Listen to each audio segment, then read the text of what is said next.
Again, good morning, 1-7.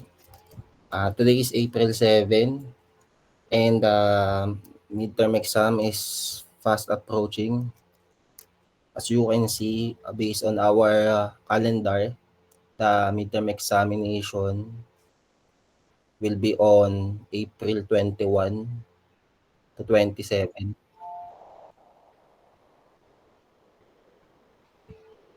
I mean, April 21 to 26.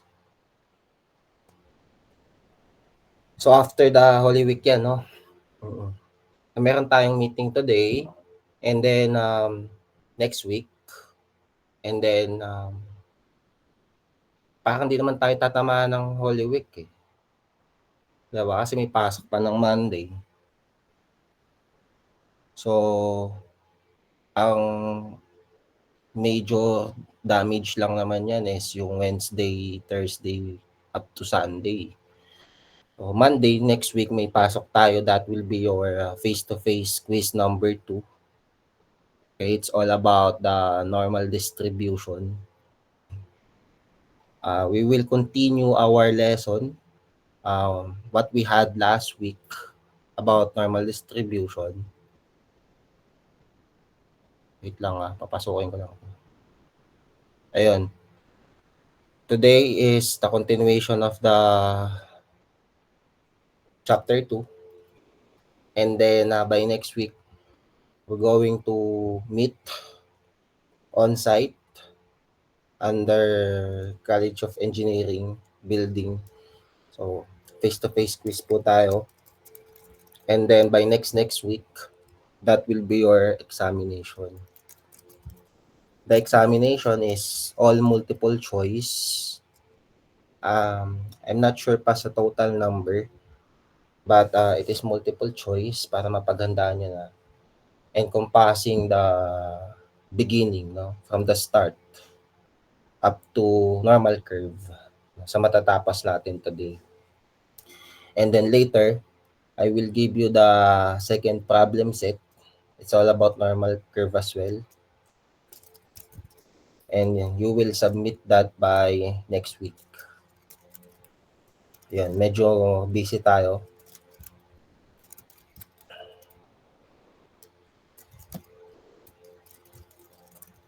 Yan, heads up ko lang po sa inyo. So I hope may secretary na nagsusulat or other representative para sa section ninyo nang hindi po makalimutan ng naaarami. You can eat your breakfast or brunch during our meeting. Hindi mo kayo nag-open camera, okay lang yan. Kumusta naman po kayo? How's your week, your day, your weekend? Nakakapagod po. Pagod, no? Taga, no? Normal naman talaga yan eh. Isipin nyo na lang, no? Maswerte pa rin kayo kasi nasa engineering kayo, no? Maraming gustong estudyante na makapasok dyan. Even ako, nung ako nasa college, nag-dream din ako pumasok dyan sa SEA, pero unfortunately, hindi binigay sa akin ng Panginoon yung program na gusto ko. So, dapat thankful tayo kahit nakakapagod, kahit na ang daming pinapagawa, no? It's part of your life, no? Being a student under that department. Diba? And then, same time, malusog tayo, diba? Gumigising tayo. Yan talaga, no? Siyempre, pag tapos nyo rin dyan sa pag-aaral nyo, mas iba pang nakakapagod na experience yan. Yan talaga. Okay. I hope na hindi ako nakakasagabal sa inyo, no? I hope na okay lang yung mga pinapagawa ko sa requirement natin ng course na to. Kasi although hindi ako pinaka-major ninyo, still lahat naman ng dinidiscuss natin ay magagamit nyo rin eventually. Marahil ngayon, karamihan sa atin hindi pa ganun na-appreciate, but Hindi ako sure kung kailan, pero ang sure ako darating din yung time na ma-utilize niyo rin 'yan someday, yung mga inaaral natin.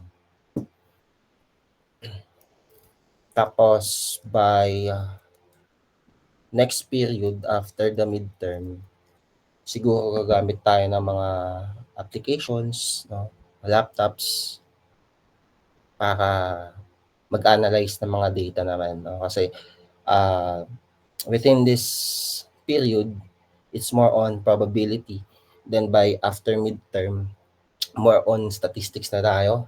We will use um, applications such as Microsoft Excel, SPSS, may mga data tayo ibibigay, then kayo magmamanage, mag-analyze nun using your respective devices para nagagamit nyo somehow yung ating program na being a computer engineering student.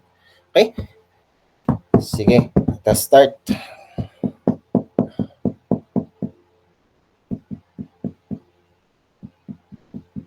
Share lang ako.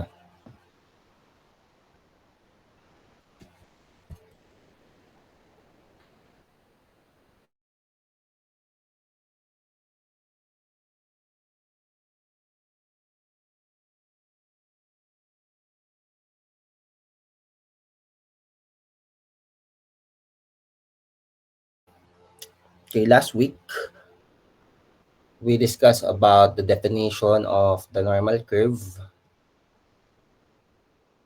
Yeah, the normal curve. How will you interpret the normal distribution?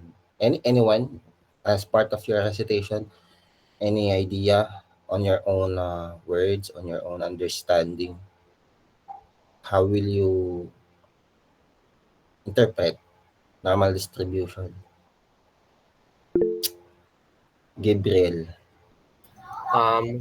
Kapag po yung probabilities po nung yung po, yung table po is equal po ng mean, median, tsaka mode. Okay. When the mean, median, and mode are equal, not necessarily equal. We can say approximately equal. Yeah, approximately equal. We can conclude that the given data is somehow normally distributed. Like for example, mean is 11, median is 10.9, and then the mode is, let's say, 11.3. So sa case na yon, pwede mo sabihing normally distributed pa rin siya.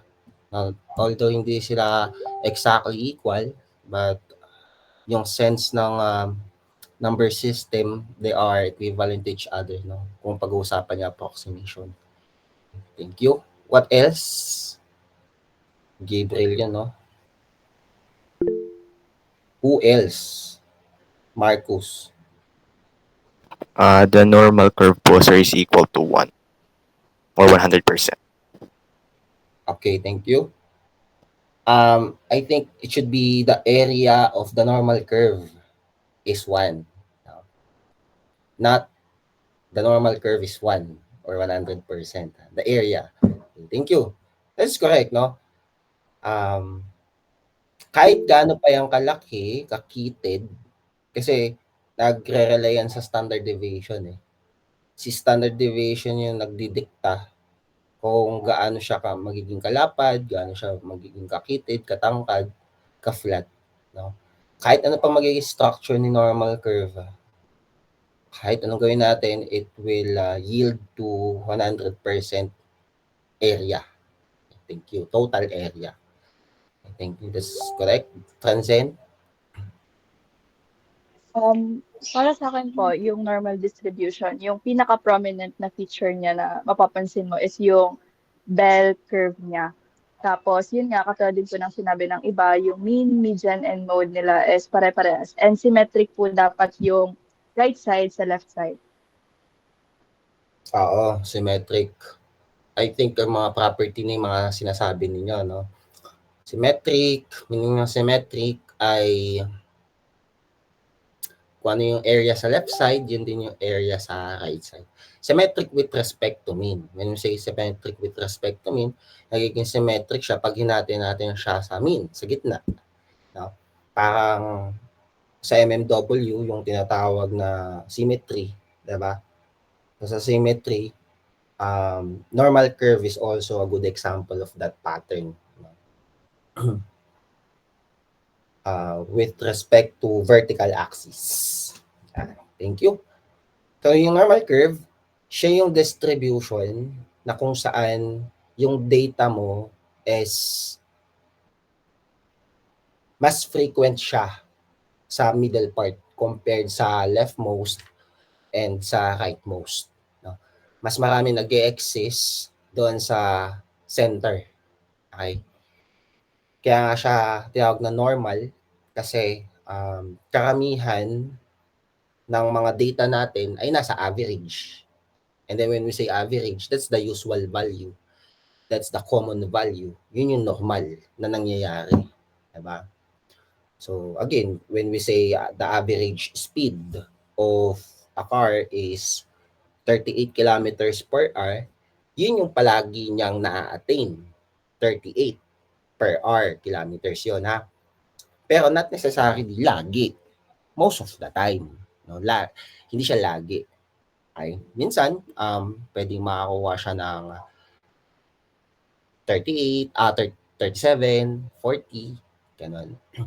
Kapag yung isang basketball player, halimbawa, when we say the average score of an NBA player is 19 points, kada game, madalas niyang na-achieve yung 19 points or yung mga number na malapit sa 19. Such as 18, 23, yun yung most frequent. Pero, kaya naman niyang makapuntos ng mas marami, pero very rare because that value is too far away from the average. Let's say 50 points. Kaya niya naman maka 50 points, pero bira lang mangyari yun. Okay. Kaya niya maka 81 points, pero bira lang din yun. Once in a blue moon because that value is too far away sa mean na 19. I hope clear tayo doon, diba? Okay. And then we also discuss about properties. We have 5 properties. Yun nga, si mean, median, and mode are equal. Lalabas to sa quiz niya. Mean, median, and mode are equal. Second, total area is 100%. Number 3, they are symmetrical. Number 4, asymptotic to horizontal axis, meaning the curve will never touch the horizontal axis. Kahit anong gawin mo, it will never hit or intersect the horizontal axis indefinitely to both sides, left or right. And then fifth, when the standard deviation is too low, the normal curve is tall and then clustered. Ano siya, nag-shrink. Kumbaga, parang ini-squeeze natin, no? Napipipi siya. And then lastly, when the standard deviation is too high, the curve is flat and then spread siya. So, ayun siya. Those are the 5 properties. Not necessarily in order yun. No? Pwede naman number 1 yung symmetric, number 2 yung standard deviation, low and high. Okay lang yun. Basta ma-achieve natin yung 5. Okay. And then we also tackled about why the area of distribution, the normal distribution is 1. We have several proofs, but we use the concept of improper integrals, no? Using the Gaussian integral, we showed that the area is 100% in total. Now, or today, we will continue. It's more on how to find the area and then some applications of a normal curve.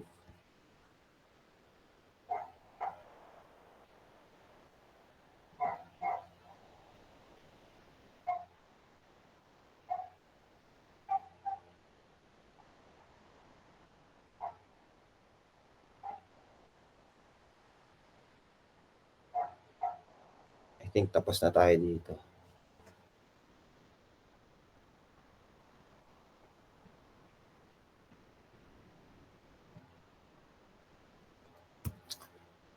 Okay. So kung meron tayong z-score, dapat meron kang z-table. Okay? Kasi pag wala pong z-table, mahirap po mag-compute ng area ng isang normal curve. Okay? Pag wala ang z-table, mapipilitan kang gumamit ng integral. Pero dahil na-establish si z-table, hindi mo na kailangan magpakahirap gumamit ng integrals. Mas madali na lang. Kailangan mo lang gawin is alamin yung z-score, and then you can now recognize or you can now locate the desired area of the given region. Okay? Most of you already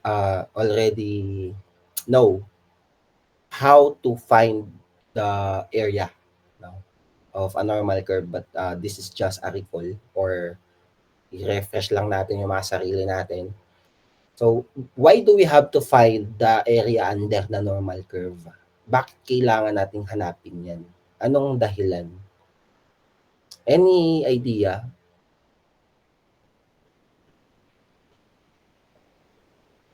Bakit?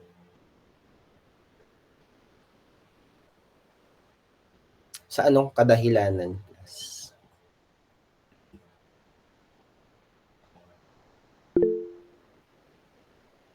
Gabriel. Kasi po sir, yun po yung papakita ng probability po ng mga mangyari po dun po sa area na yan. Correct. That's correct. Naghahanap tayo ng area kasi kailangan natin yung probability. Diba? Whatever the value of the area, that will be your probability. That's the probability. Diba? The area is 0.35. Yun yung probability, 0.35. Kaya tayo naghahanap ng area value. Okay. Ang tanong, paano natin siya i-compute? Diba? Paano? So, let us have an example. Find the area between the mean and z equals 2.53. Paano yan? Tandaan nyo, yung table natin, no, paibasa to. May note tayo dyan. Entries in the table give the area under the curve between mean and z standard deviations. Okay? So lagi, yung mga values po na pinapakita ng z-table natin dito sa screen ay pagitan lagi siya ng mean at ng z-score. Okay? Ang boundaries, laging mean and z-score. Hindi siya z-score. Sorry. Hindi siya z-score to z-score. Hindi siya mean to mean. Siya po ay mean to z-score. Or z-score to mean. Okay? Pwede yan. So, ito po, si example number 1. Wala namang problema dyan kasi naka-indicate naman mean and z-score. And the z-score here is 2.53. So, to solve this kind of example, first, you have to construct a normal curve. Regardless the size. Okay, so let's say this is your curve. Now, naka-z ka na. Okay? Kapag ikaw ay naka-z, automatically, ang mean mo is what? Sige nga, kung natatandaan nyo pa. Kung ang given value ay naka-letter z na, what will be the desired value of your mean?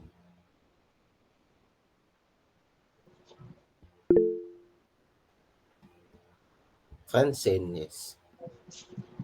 Sir, hindi ko sure kung tama, pero 0. Tama yun, 0. Ang galing ah. 0 yun, automatic. Okay. So, yung gitna ko, papangalanan ko agad itong 0. Okay. Basta naka-Z ha. Pag naka-row yan or naka-X, yung mean mo, hindi 0. Hindi lagi ha. Depende kung ano yung naka-indicate.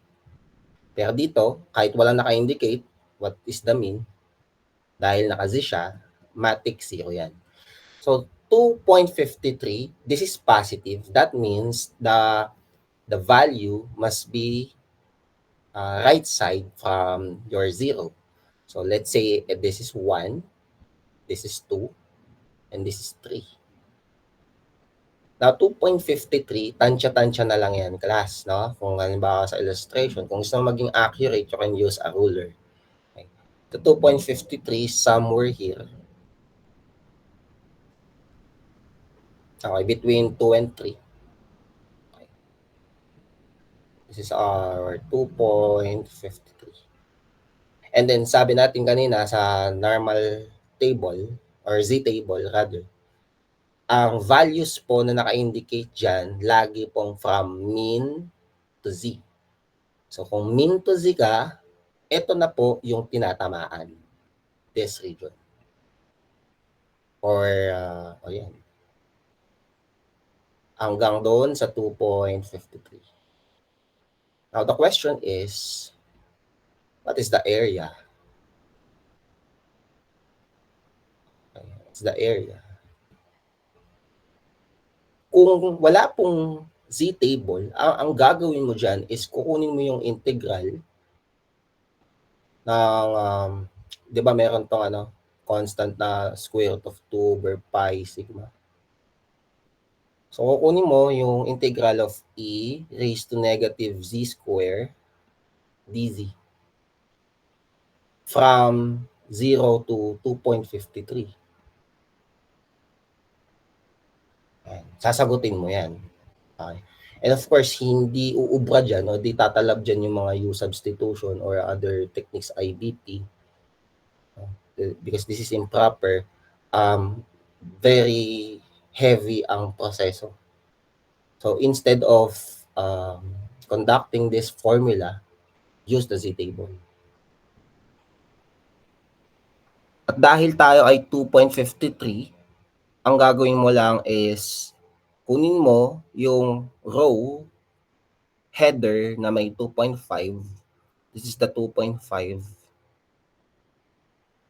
And then, ilanong value ang kulang from 2.5 para maging 2.53.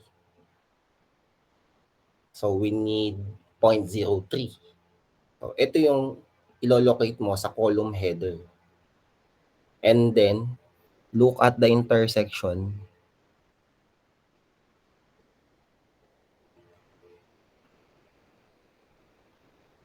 Okay. So, this is now your desired area. Okay? Therefore, we can conclude that the area, the probability from 0 to 2.53 is approximately 49.43%. Kung gusto mong ang sagot mo ay naka-decimal, why not? So, 4 numbers after the decimal point. Or pwede naka-percent, katulad po niyan. Kaya natin pina-4 decimal after the decimal points is because when you convert that into percent, naka-round up siya to the nearest hundreds.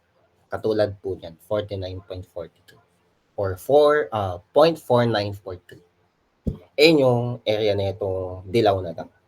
Okay? Do you have any questions? May tanong po tayo dito. Pag wala po, pa-type po number 1.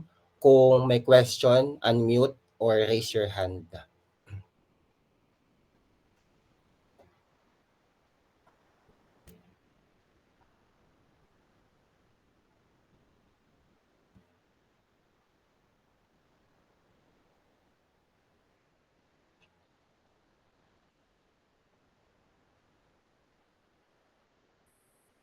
Hectic daw siya.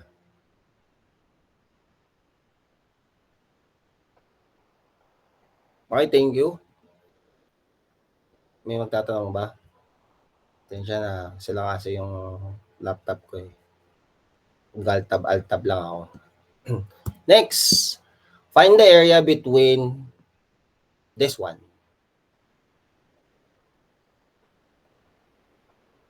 Ano yung between niya? No? So, para masagutan mo yung between niya, kailangan nating isolve to. Mu is 1.6. I believe, from mean pa rin to x. Kasi, naka-x tayo, naka-express to in terms of x. So. Diba? Hindi mo kayang gamitin yung z-table directly. Hindi. Ano kailangan gawin para ma-solve natin sa example 2? Any idea? Nikki? Ano sir, compute for Z po muna. Yes, let us convert the raw score to z-score. But how will you convert that? Yes, sige po, ikaw lang, Nikki. Yung ano sir, yung formula na binigay nyo nakaraan. Ano yun? Yung Z is equals to ano po, x minus mu over sigma po. Yes, correct. Thank you. Convert tayo. Z equal x minus mu over sigma. Yan. X is 10, mu is 1.6, and then sigma is 10.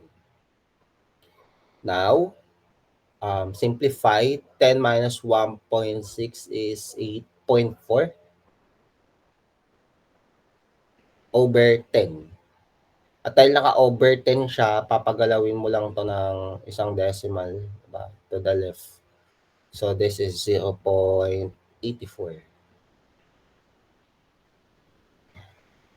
0.84 is the Z. Now, construct ka ng normal curve. Mataas yung sigma niya. So, dapat medyo flat to.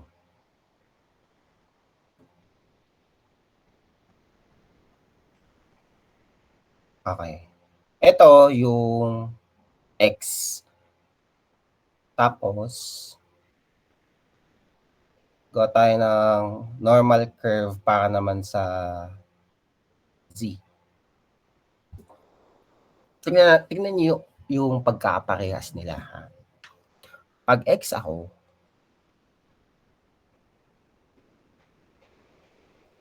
ang mean is 1.6. Tapos kapag ikaw ay naka-Z, automatic ang mean ko 0. Tandaan niyo yan ha. Pag naka-X ka, depende kung ano yung value ng mu. Next. 1.6, ang desired X natin ay 10. Sabihin natin ito yung 10.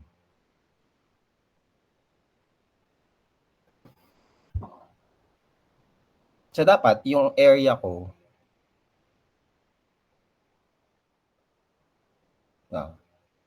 yung area ko, dapat nandito. I mean, yung region. Okay. Kasi nga, sabi natin, from mean to Z. Okay. Kaya lang kasi ito, naka-X pa lang. Na parang ang equivalent interpretation niya, from mean to X naman. Tapos dito, sa kulay blue, it should be 0.84.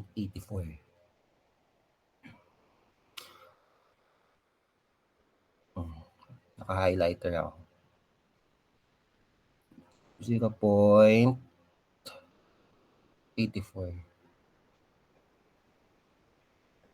Okay.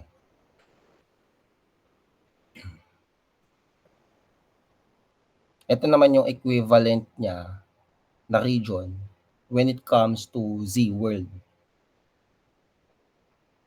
Okay? Kung halos pareha sila, di ba? Dapat yung X ko nasa kanan ng mean.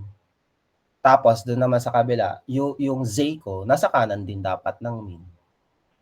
Tapos kung mapapansin nyo,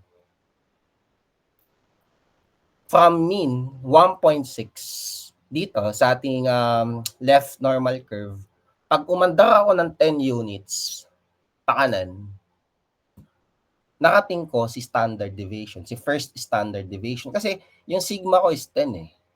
'Di ba? So kung ang sigma ko is 10, definitely, aandar ako ng 10 units.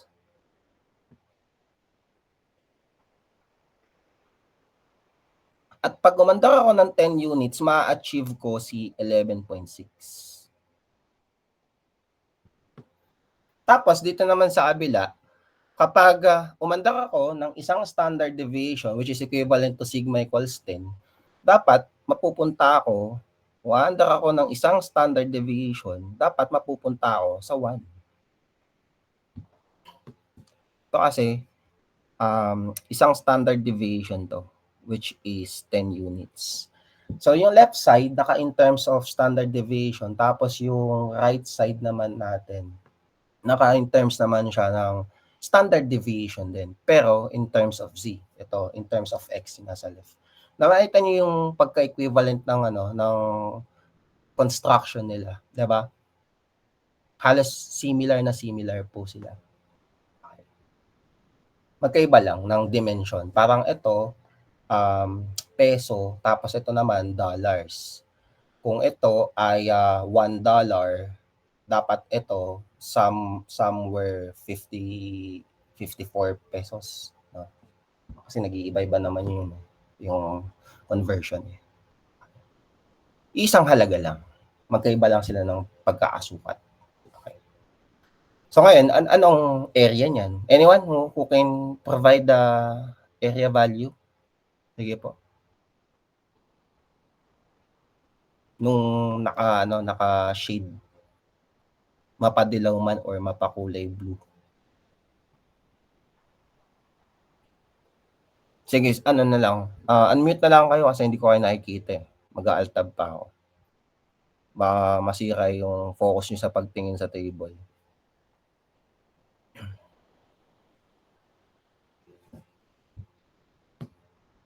Nakakaduling ba? Parang ang liit ng pagkaalagay ko.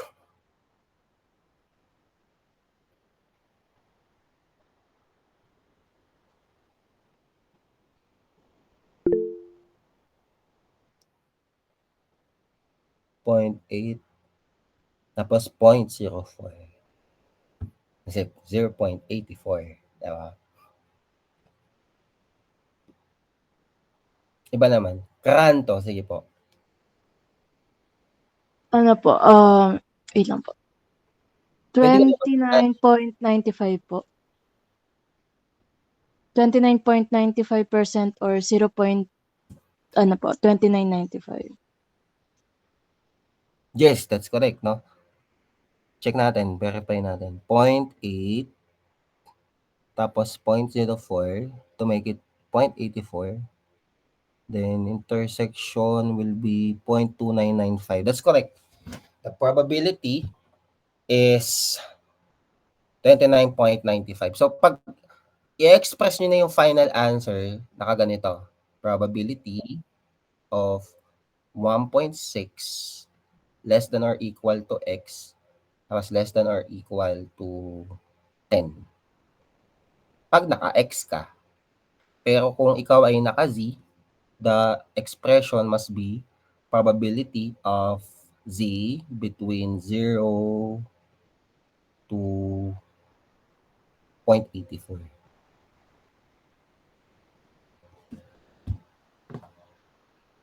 Nakuha nyo kung ano dapat yung mga symbols. Okay? So, equate nyo na lang ng 29.95.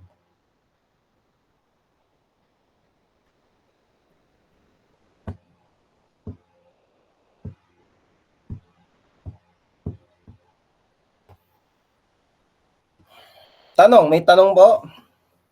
Dali lang, no? Dali lang, kayang-kaya niyan. Heart react kung okay tayo.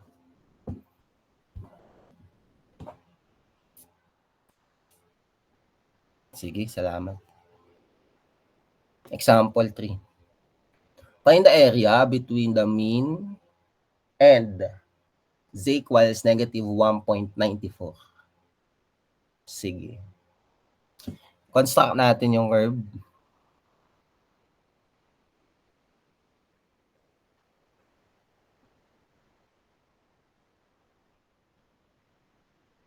Okay. Naka-z naman siya. So, automatic 0 to. Tapos, naka-negative yan. Siyempre, negative. Alam niyo naman, nasa kaliwa yan. Negative 1, negative 2. Tigil ka na siguro dyan, no? Kasi, nahagip mo na yung negative 1.94 eh. Ito.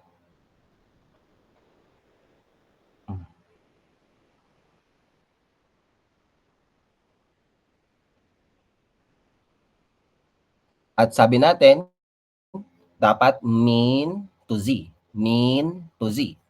So, kung mean to z, definitely, yung desired region should be here.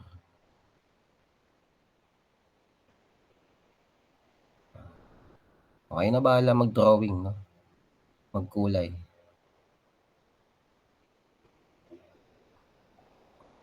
Tanong, anong area nito?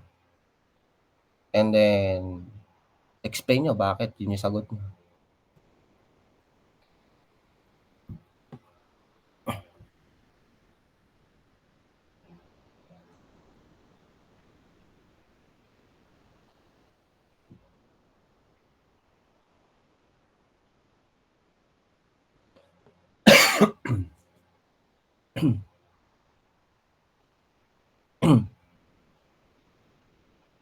Nakakaduling, no?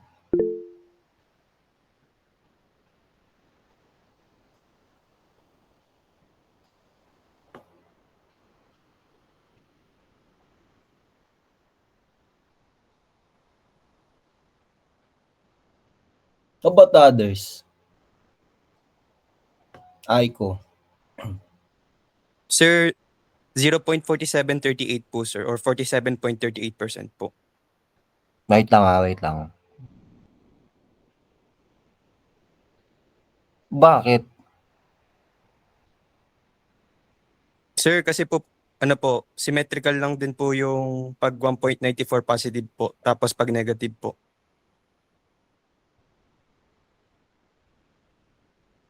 Kahit walang negative dyan sa table. Kasi po, pag 1.94 po, sir, bale po sa positive side po ng Z-table yung ma-area niya po, sir. Tapos kapag negative naman din po, na negative 1.94, same pa rin naman din po siya kasi symmetrical po yung negative 1.94 hanggang 0 to positive 194 po, sir. Tama. Oo. Kahit kunin natin yung positive niyan, yun din yung kasagutan niya para sa negative dahil symmetric naman. So, the correct answer, 1.9.04. Yes, correct. 47.38% is the total area of the shaded region.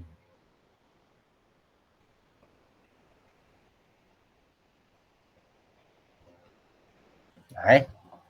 So, P of negative 1.94 less than or equal Z less than or equal 0. Ganyan naman yung kanyang notation pagka isusulat mo yung kanyang probability. This is approximately, sorry. Approximately 47.38%. I hope clear tayo dito. Okay, may tanong po kayo, example 3. May mga tanong po. Tapos na tayo, para wala pa ako nalilecture. 15. Pag walang tanong, pag okay tayo doon, pa-type pogi si Lord Ban. O, type nyo, pogi si Lord Ban. Yun. Lupit. Malupit mo, Lord Ban.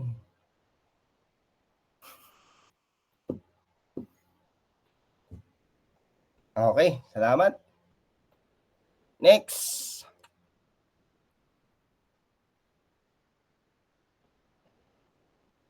Paano pag ganito naman? Find the area between negative 1.81 and 2.42. Again, no need for conversion kasi naka-Z na tayo.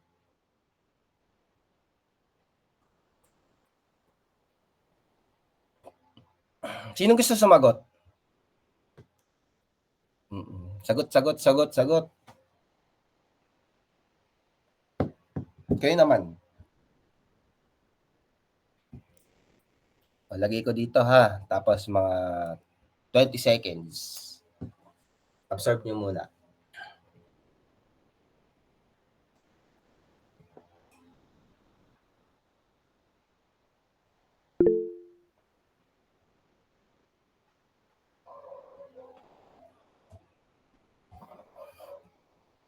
Okay na?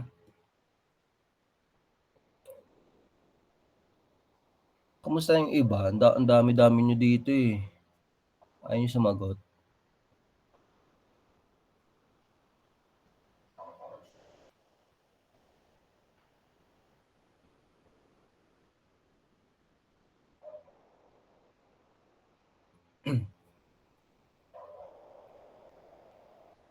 Patrick.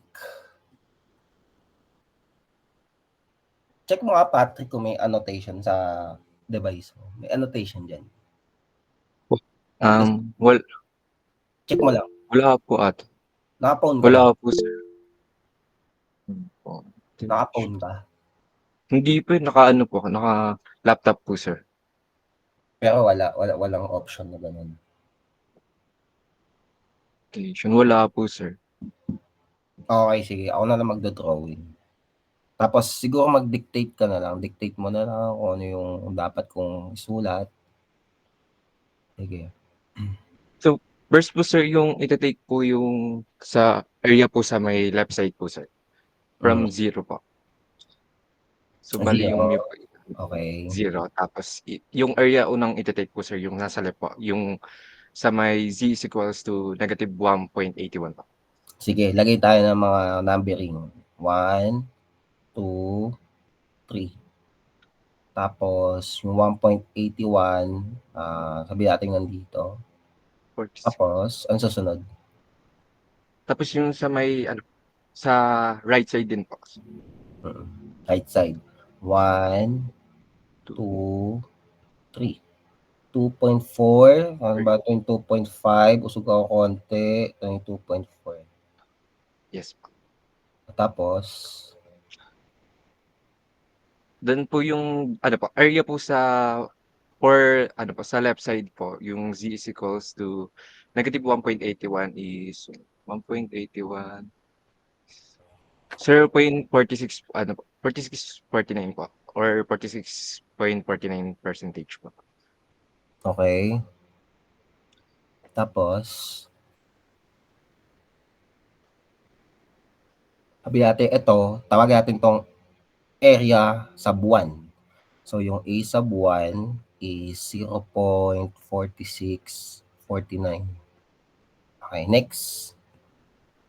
Then, for, area, sub 2 po, 2.42, that is, 0.4922 po, sir. 49.22% po. Okay, correct.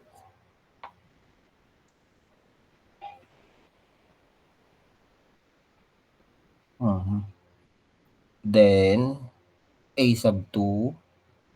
Ganito kayo maglagay ng solution ha. Yes po. 49.22. Again, pasensya na. Ito ay approximately. Tapos ito, approximately din.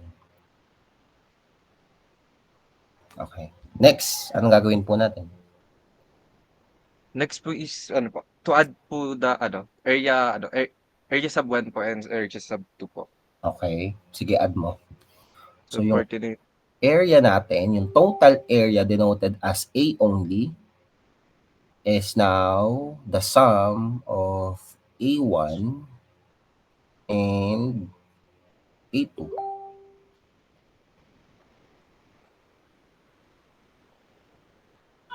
Which is equal to? ano po, 0.9571 po sir or 95.71% po sir.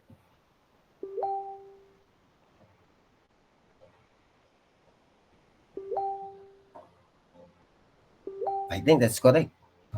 Or 95.71%. Bali, ano yung magiging itsura ng notation natin kung probability yung pinag-uusapan natin? This will become P of what?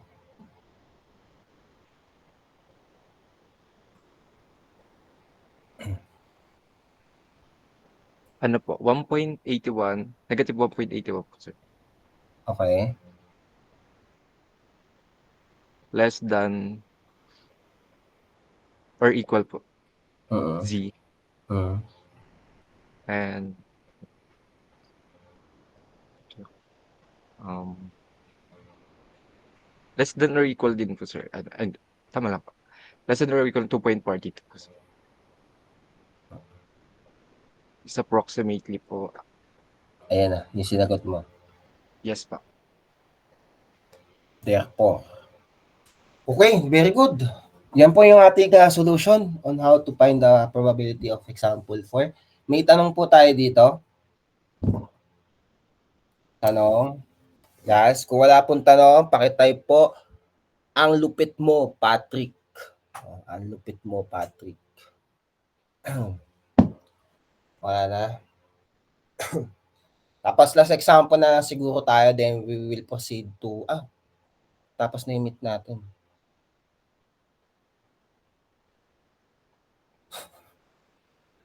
Lupit mo pala, Patrick eh. O di may recitation na si Patrick.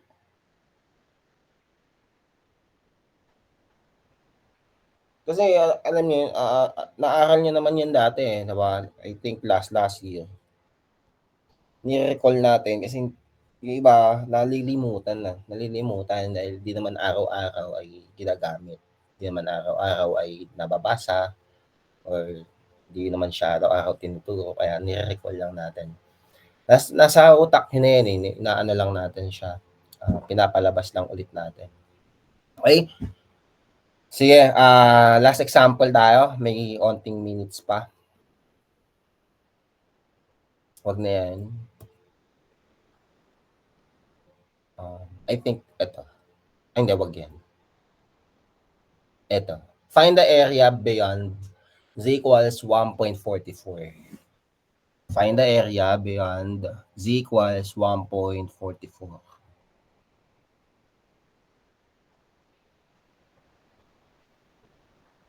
What's the area?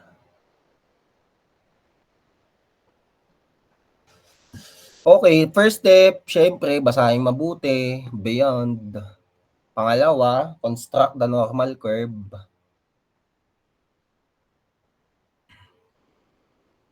Okay, naka-Z, so 0 to. Then 1.44, this is 1, this is 2. Tansya-tansya, onting sipat lang. 1.5 kalahati, kaliwa ka ng konti to achieve 1.44. Okay, again, kung gusto niyo ng perfectong gawa, mag-ruler po kayo. Tapos, siyempre, from mean to Z, yung ating table, but ang sinasabi sa example, beyond. So, ibig sabihin yan, beyond onwards of 1.44. So, meaning, kailangan kong i-construct yung region sa gawing ito.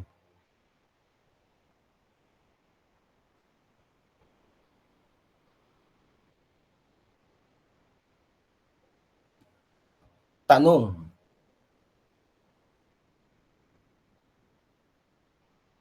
Ano value nito, class? Sige, sino pong gusto sumagot?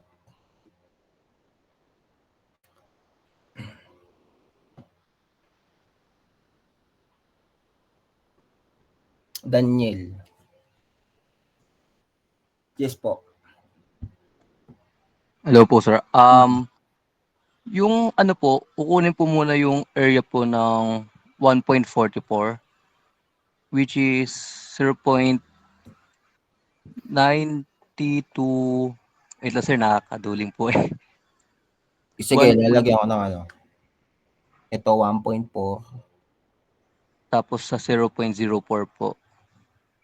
Saan tumama?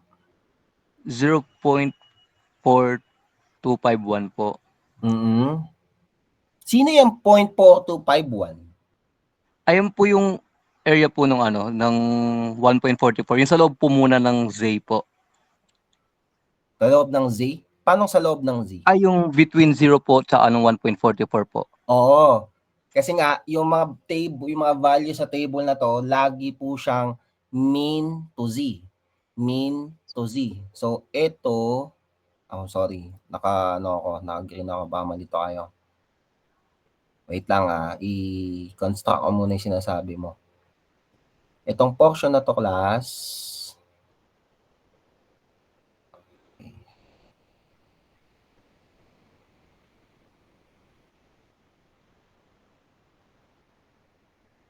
para ako nagkukulay ng coloring book na. Ayan. Itong portion na to is your 0.4251.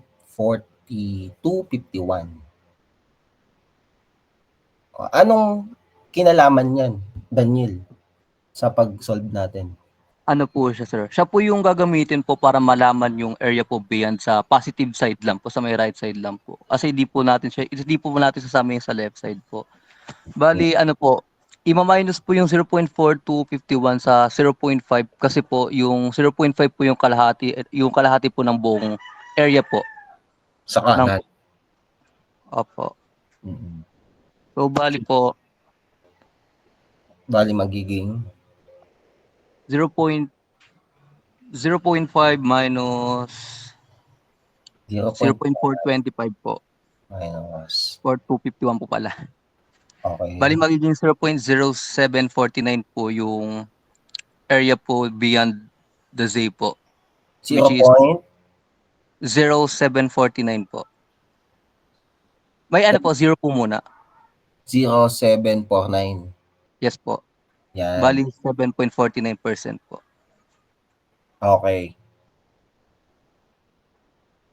Yung buong area sa kanan, 50% yon. Nadampot natin yon dun sa property na total is 100%. Tapos, kinuha natin yung 42.51% sa Z-table para magamit natin siya sa pag-subtract from 50%. So, 50% yung buong yan, yung puti at green. Tapos, kung yung 50% na yon, babawasan ko daw. So, kung babawasan, tatanggalin ko. Pag tinanggal ko yon, ang matitira na lang yung kulay green. At yung result, yung difference, 0.0749. Correct. It's correct. O, paano yung tamang notation natin dito, Daniel? Therefore, P will be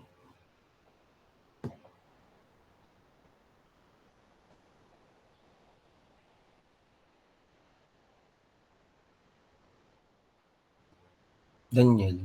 Mag-enta tayo.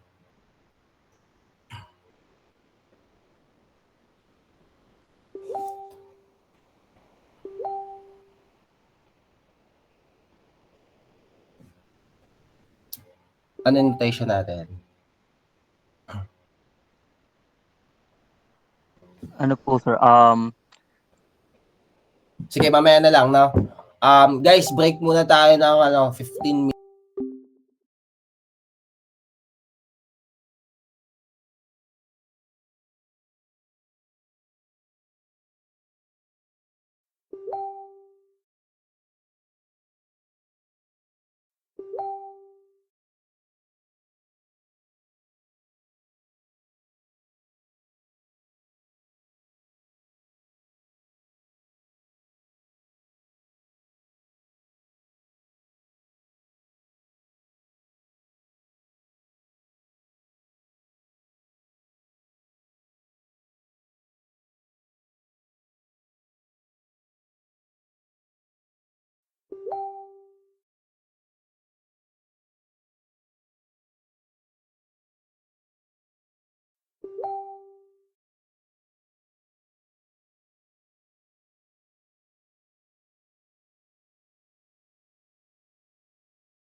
Thank you for supporting the channel. Greatly appreciate it, man. Thank you. It's very generous of you. The old Bezos money. All right. So queuing it up, baby. Let's freaking get it. Let's get that karate chop right now. It's time. It's time. Let there be a reckoning. When I'm streaming in the tournament though,